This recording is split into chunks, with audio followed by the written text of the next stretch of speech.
Okay, I think we are ready to get started this morning with our program. Good morning, everyone, and thank you so much for joining us for our 5th annual, I can't believe it's 5 years, Joint Hurricane Preparedness Press Conference here at Edinburg City Hall. I'm honored to serve as your MC again today as we all come together to talk about something that impacts all of us, and that's keeping our communities safe during hurricane season. And this conversation feels especially timely right now. Just this past weekend, we had some severe weather, and it caused damage to homes, as we all know, in Cameron County, reminding us that storms can happen at any time, and that preparation certainly matters. While we can't control the weather, we can control how ready we are before it arrives. And that's exactly why events like this are so super important. This press conference gives us the opportunity to share really critical information, to exchange some best practices, and also to strengthen our regional approach to emergency preparedness and response. So today you're going to hear from several speakers covering topics such as emergency supplies, storm readiness, response efforts, and then even post-storm recovery. And their expertise, their guidance is going to help us ensure that our communities are informed, that they're prepared, and that we're all resilient in the face of any of challenges that we might face during this hurricane season. Before we start today, I do want to take a second to recognize our Edinburg City Council joining us this morning, our Mayor, Omar Ochoa, Mayor Pro Tem David Salazar, Councilman Dan Diaz, Councilman Jason De Leon, Councilman Jerry Lozano, our City Manager, Ms. Myra Ayala, will be joining us shortly. We also have some very special guests joining us this morning. Hidalgo County Emergency Management Coordinator, Mr. Rick Saldaña, better known as Chief. Mission Police Chief Cesar Torres, our Edinburg Fire Chief Omar Garza, FAR's Emergency Management Coordinator Danny Ramirez, our Tatum District Chief, I know him well, Robert Alvarez, McAllen's Assistant City Manager Mr. Jeff Johnston, and we also have our awesome Precinct 4 staff. Thank you for always being with us. Let's begin today with the official welcome, and we also have a special proclamation with Edinburg Mayor Omar Ochoa.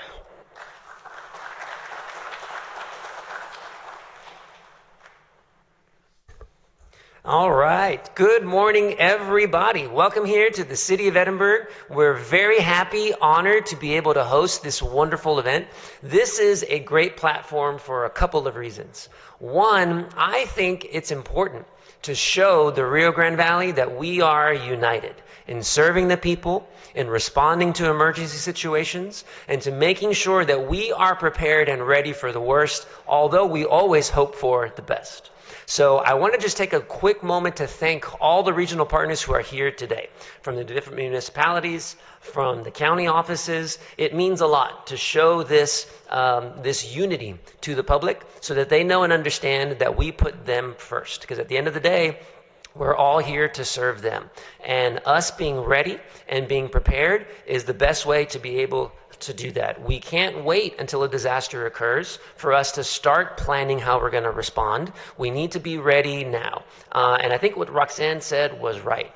The events from this past weekend show us just how quick these developments can occur. And if we wait until the last minute, we will not have enough time to be able to coordinate. So the fact that we've got great chiefs, that we've got great representatives from all around the Rio Grande Valley here today shows how much of a priority this is, being prepared for the worst. So thank you once again for being here with the City of Edinburg. We're honored to be able to host this, but at the end of the day, this is a county effort. Not just about one city, not just about one entity. So thank you, everybody, for coming here this morning. I do have a proclamation to read. All right. I'm sure everybody feels the same. You don't know what you would do without your staff, right? I mean, they point you in the right directions of where you need to go. But this proclamation is being issued on behalf of the entire City Council of the City of Edinburg. Because again, we are honored to be able to host this event, but it is about everybody. And so if I can, just read this briefly for everybody. Whereas Governor Greg Abbott, the governor of the great state of Texas, has declared the week of May 3rd through May 9th, 2026, as Hurricane Preparedness Week in the state of Texas. And whereas hurricanes are most likely to occur between June 1 and November 30th, and whereas in the past few years, catastrophic hurricanes have had a devastating effect on Texas and our neighboring states. And whereas it is important that all Texans be aware of the dangers they present, particularly the coastal regions. And whereas hurricanes pose a serious threat to Texans because they produce heavy winds, torrential rains, inland flooding, and tornadoes. And whereas we must remain vigilant and plan and prepared to lessen the loss of life and minimize property damage. And whereas the Governor's Division of Emergency Management, the National Weather Service, and the Federal Emergency Management Agency, FEMA, has joined together urging all citizens to prepare for hurricanes and to educate themselves on hurricane preparedness and safety strategies. Now, therefore, the City Council of the City of Edinburg, by the power invested in them by law, do proclaim May 3rd through May 9th, 2026 as Hurricane Preparedness Week in the City of Edinburg. And so again, this just commemorates the ability for all of us to unite here at the start of hurricane season to make sure that we always put the residents and our cities first and work together to ensure that we protect them, their interests, their loved ones throughout this hurricane season. So thank you once again for being with us this morning.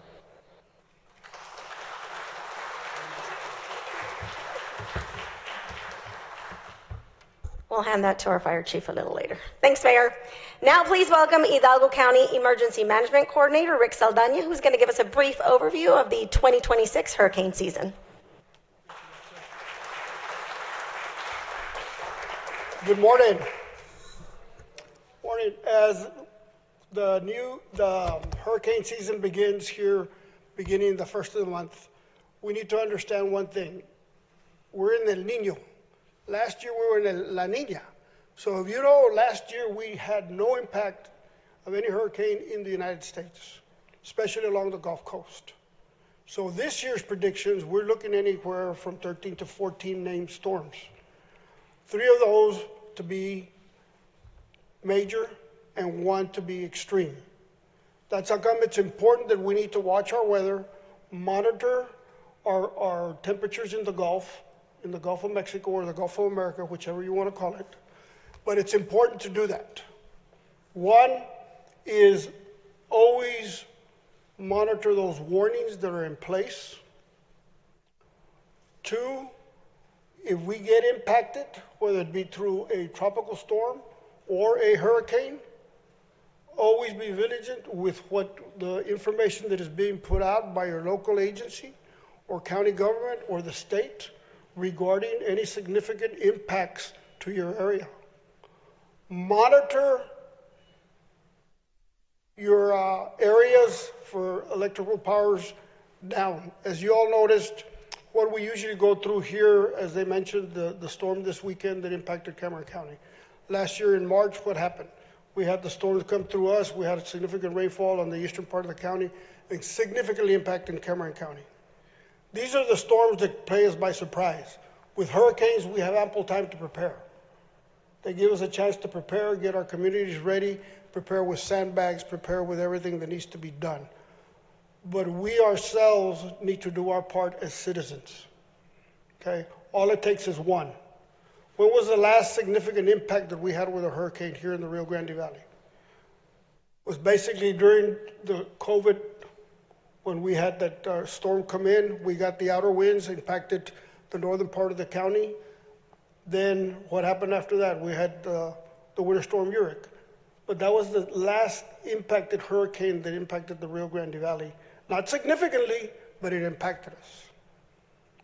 But all it takes is 1. Okay? If you all own property along the coast, you need to monitor the storm surge. Okay? Storm surge can do significant amount. Look at the patterns of the storm surge that may impact.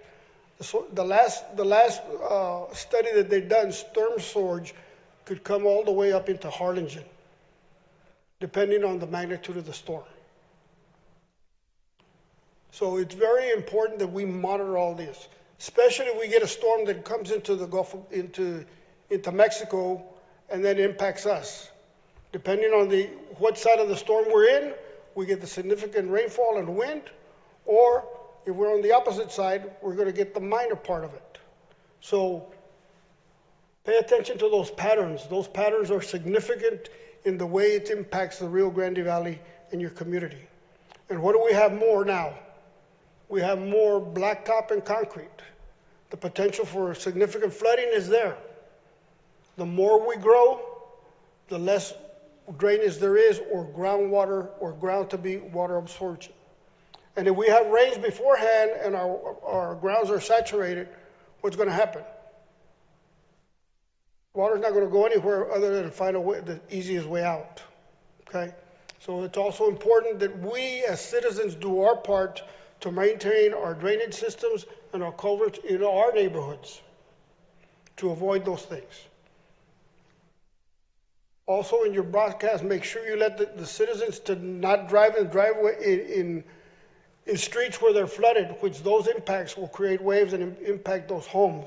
It's very important that we do that that. But again, this year's impact, because we're in El Nino, the potential for a storm impacting the Rio Grande Valley is there, or anywhere in the Gulf Coast. So just prepare and get ready for anything that may occur in our area. Again, thank you all very much.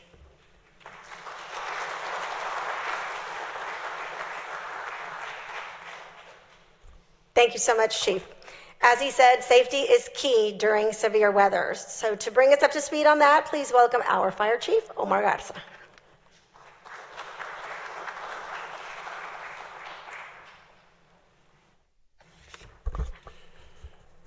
Good morning. My name is Omar Garza. I am the Fire Chief for the City of Edinburg, also the Emergency Management Coordinator. Living here in Hidalgo County means hurricane season demands respect and preparation. Let's cover 3 critical safety steps for our community: turn around, don't drown, generator safety, and carbon monoxide protection. First, turn around, don't drown. Flooding kills more people than the wind or the surge. Just 6 inches of moving water can knock you down, and 12 inches can sweep most vehicles away. When you see standing water ahead, turn around. Please don't risk it. Our fire department responds to too many water rescues every year. The yellow caution tape and those barricades, they're there for a reason. Please don't go through them. The best thing to do during a hurricane is please stay off the roads. Stay home and have a plan. Second, generator safety.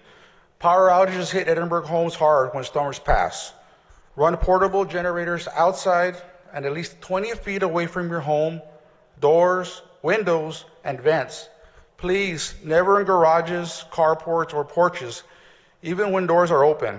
The valley humidity traps the exhaust fumes fast, creating deadly carbon monoxide buildup. This is the time, right now, is to maintenance your generators and have a plan of where you're going to put them. Know what load your generator can handle. Third, carbon monoxide safety. Small homes and tight Edinburg neighborhoods trap CO quickly from generators, grills, or stoves. Install working CO alarms near bedrooms with new batteries. Symptoms like headaches, dizziness, nausea, and confusion means get out and call 911 immediately. Our ERs see CO cases at every major storm. Right now is the time to prepare. The Edinburg Fire Department has a program where we will install free at no cost for the Edinburg residents a carbon monoxide detector. So please take advantage of that program and call us. The bottom line, Edinburg, is to be prepared. Don't wait till the last minute. Know your evacuation routes, test your generators, and check your alarms. And please, please stay safe out there. Thank you.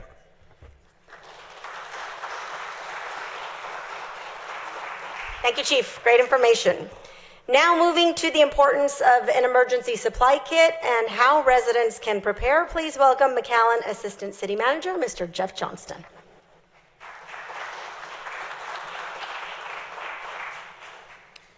Good morning, Honorable Mayor, Commissioners. Thank you all so much for being here. On behalf of McAllen Mayor Javier Villalobos, it's a pleasure to be here and to spend a little bit of time reminding everyone of the importance of being prepared for this hurricane season. We look out for each other here in the Rio Grande Valley. That's what we're known for. Making sure that we work together to be prepared is what it's all about. It's a pleasure to sit up here on the front row, because I'll tell you, there's no strangers up here. We know each other. I was trying to count the years of how much experience in disaster preparedness we have on the front row. They asked me not to say because it's kind of high, but you have an amazing team working here from the county and all the communities here, and that's what makes this work well for us. In addition to that, we have to look out for ourselves, and so I wanted to talk briefly about preparing in terms of an emergency kit. Here in the Rio Grande Valley, we should always have an emergency kit, especially as hurricane season is coming up. And so there's a few things that are kind of standard for those kits. Some of that may be on the screen beside me, and there's a sign here that's got some great information. Enough supplies to last for 3 days. If you have someone in your house that eats more than normal, you might want to get a little extra food, right? Be prepared. The other thing that's important to remember, if you have small children, make sure that your emergency kit includes things that the small children would like to eat. It's very important. Non-perishable food, flashlights. I always tell people flashlights. Remember, that's the container in your house that stores dead batteries. You're supposed to fix that and actually get new batteries. Make sure that you're ready for hurricane season. Make sure that you have medications. Most of your pharmacists, most of your doctors allow you to get a little over 30 days supply, and that's important during hurricane season. If we have a storm that comes and you're down to your last 2 pills, you may be in a tough spot. So make sure that you've got extra medication available for you. Finally, your documents. We all have important documents that we want to hang on to. Put those in a plastic bag so that a Ziploc bag works great. Make sure that you know where it is, but you want that to be protected from the weather. In addition to that, while you're preparing your kit, make sure that you're planning for your pets. A lot of us have got pets. You want to make sure that you have your pet food or treats or whatever it is that you need to be available for them. In addition to that, we all need to have a communications plan. In the same way that all of these cities work together to communicate, we as individuals need to have a plan for how we communicate with our family members. If I ask the question, how many of you know the phone number for each person in your family? Several of us are going to shake our heads because we just push that convenient button on our cell phone. Make sure you have written down the phone numbers for your family members. In addition to that, it would be a good idea to have an out-of-town family member that everyone knows to call if something goes wrong, so that they can all be in touch with that person. In case we have phone issues here in the area, it would be nice to have one place that everyone is calling to prepare for that. Staying informed is critical, and making sure that we all know that our family members are safe is really going to help us. The third thing I want to mention is insurance. We want to make sure that our homeowners policy is adequate. Right now is the time to do that. If you don't have flood insurance, I always encourage people, spend the money, get flood insurance. Over all the years I've been in emergency management, I can't count the number of times that someone who did not live in a flood zone came to me and said, I wish I would have gotten flood insurance. Now is the time to prepare for that.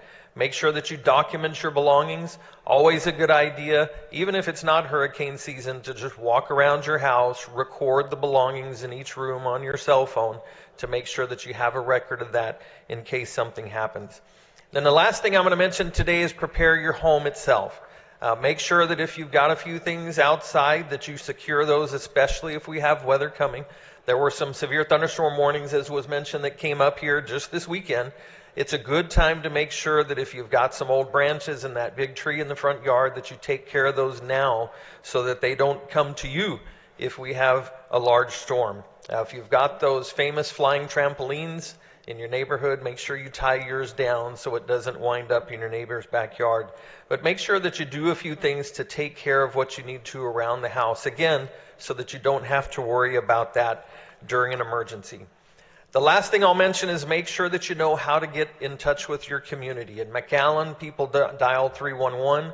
In each of our cities, there's different ways to do that. Reach out to your cities, check your city's website, make sure that you know how to reach out to them during a case of emergency so we can all work together to be prepared. Thank you so much.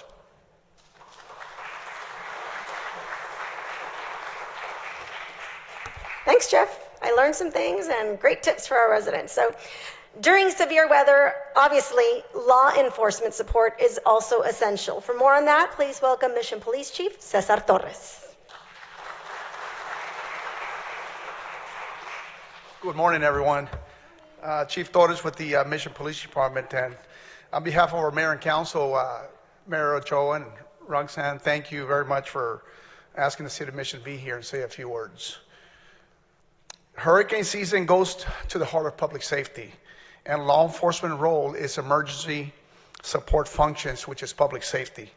In times of crisis, our community looks for us for leadership and guidance. During a hurricane and after, law enforcement plays a vital role in emergency response. Before a hurricane lands, law enforcement engages in communication evacuations, and evacuating citizens so that we can move them out of harm's way.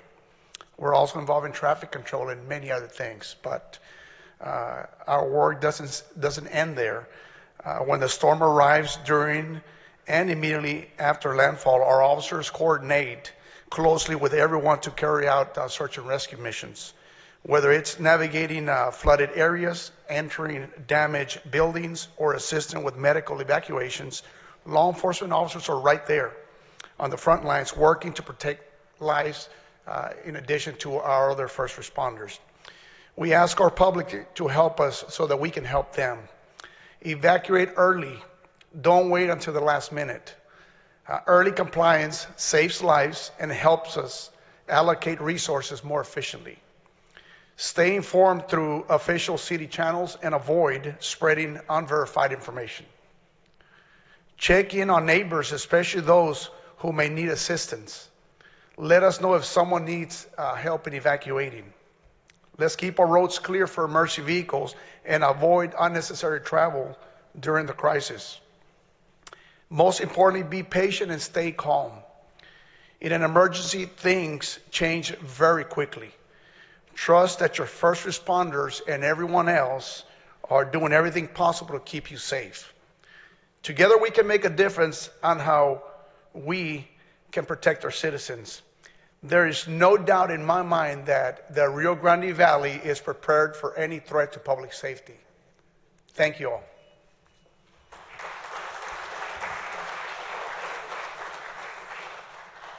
Thank you so much, Chief. Communication, absolutely key during critical weather events. And to help us with that, please welcome FAR Emergency Management Coordinator, Mr. Danny Ramirez.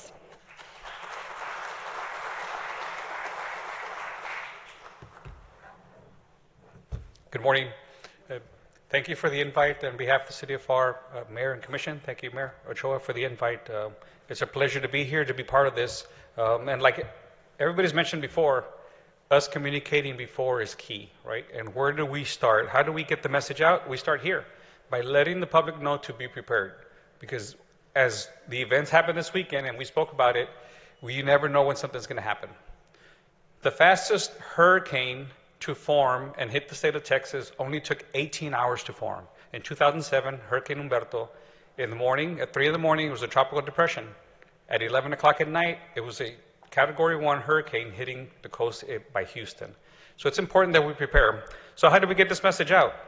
Well, every city, it's important that you understand what city you live in and what mode of communications they use to communicate to the public, whether it's social media, Facebook, Instagram, X, or whether they have a mass notification system to notify you. The county, if you live in the county area that doesn't, if you don't have a city that has a mass notification system, the county has one that'll notify you when there's severe weather coming, whether it's whether it's Code Red, or whether it's Everbridge. And so those systems will notify you. In the City of FAR, we use Code Red. And so you register. If there's severe weather coming, you're going to get a phone call, a text message, and an email, and it's going to keep calling you until you answer that phone call. And so whether it's at 2 in the morning or whether it's 1 in the afternoon, that message is going to go out to you so that you know. The other information that we have is we have iPaws in the county and in the city of FAR. And so we have the ability to send that notification out to everybody's phone, just like when you get a Amber Alert on your phone. It takes over your phone and you get that message out. And so iPaws is the way we're going to notify everybody when something's going on. The mass notification system is you get registered to is going to notify you immediately. As soon as the National Weather Service puts out an alert, that notification system pulls that message and sends it out. iPaws will come back later on and send additional information out through iPaws. Whether it's the freeway's closed, whether we're evacuating, whether there's a tornado warning, we'll send those messages out. So it starts now. Communication starts now. Us communicating with each other, us communicating to the public to prepare. And it's very important that we prepare. Make a plan, like we're all talking about, but communication is key, whether it's communicating with each other, in your family, or whether it's us communicating to the public when something's happening. Thank you very much. Have a good day. Appreciate it, Danny.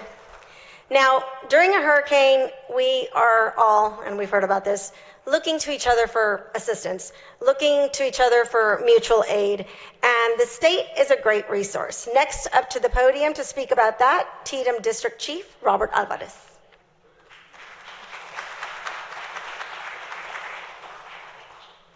Good morning. I'd like to take a moment to thank the City of Edinburg Mayor and Council for inviting us to join today's press conference.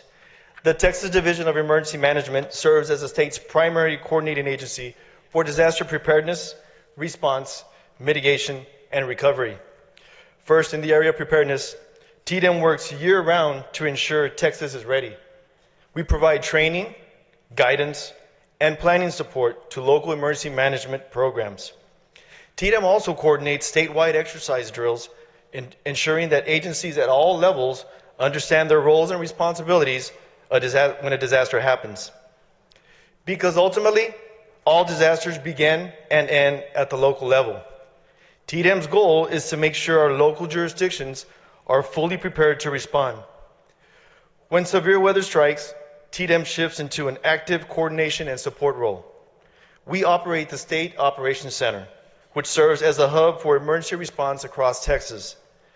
From that center, TDEM maintains real-time situational awareness and ensures communication between local governments, state agencies, and federal partners. One of TDEM's most important functions during an emergency is resource coordination.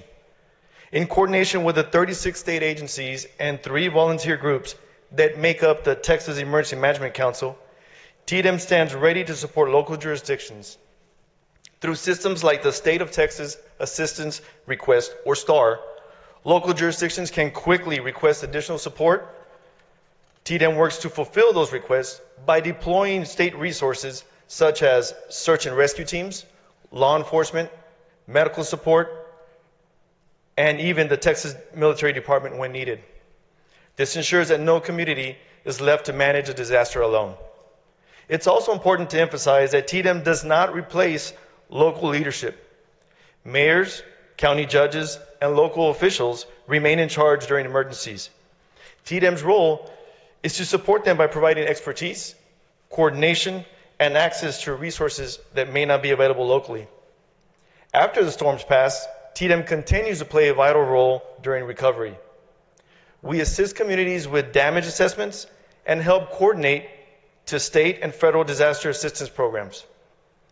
From preparedness to response and recovery, TDEM's mission is to protect lives and property through communication, coordination, and collaboration, ensuring Texans are effectively prepared to respond to, mitigate against, and recover from all disasters.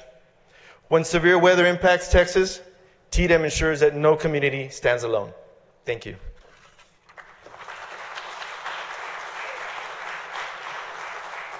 Thank you, Chief. So, as you see, it takes all of us to be prepared. By emphasizing the importance of personal readiness, we can all minimize the impact of hurricanes and protect our families, our neighbors, our friends, our communities. I certainly want to thank all of the speakers who took the time to join us this morning and to share their expertise, share their guidance. Together, we are stronger. That concludes our press conference this morning. For members of the media, if you do want one-on-ones, we can do that immediately after this. Also want to take one big group photo of all our awesome participants. We thank you for joining us, and we certainly hope that you all have a wonderful day.